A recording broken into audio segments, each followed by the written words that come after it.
ఏదైనా పని దొరికితే బాగున్నా. గుంతలు తవ్వే పనుంది, చేస్తారా? మా మేస్త్రిని అడగండి. మనిషికి ఉండు, నేనే వస్తాను, అటు పోయి మాట్లాడతాం. సాయంత్రం దాకా పని చేస్తే మనిషికి 500. 500? ఎండలో పని చేసేది ఎంత కష్టమో తెలుసా? అడవులు ఇరిగిపోతాయి మాకు. కూలీలు కష్టం తినాలనుకో పక్క. సరే, ఎంత కావాలో మీరే చెప్పండి. మనిషికి 1000 రూపాయలు. వెయ్యా? నడువులు ఇచ్చుకోవాలి మేము. సర్లేండి. అట్టే నా కూలి కాకుండా కమిషన్ 1000 రూపాయలు. సరే, పని ఓకే అయిపోయింది, లేచి పని చేయబోండి. సరే.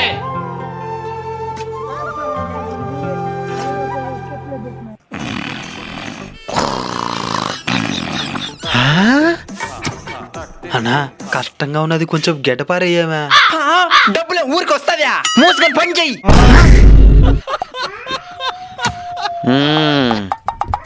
అన్నా పని అయిపోయిందినా. సరుండు, డబ్బులు పోయి తీసుకొస్తాను. డబ్బులు నేనే ఇచ్చేస్తాను, పదండి. నువ్వేం తెచ్చేదే? నాకు లెక్కలు తెలుదా? నేను ఇస్తాలే. ఇందా మనిషికి 350. 350.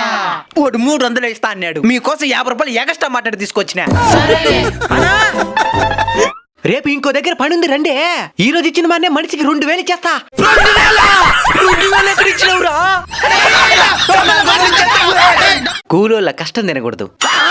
మధ్యవర్తిగా ఉండే వ్యక్తి కమిషన్ తీసుకోవడం సహజమే. అట్లని మరీ ఎక్కువ మోసం చేయకుండా ధర్మంగా తీసుకోండి. నేను ధర్మంగానే తీసుకునిందే.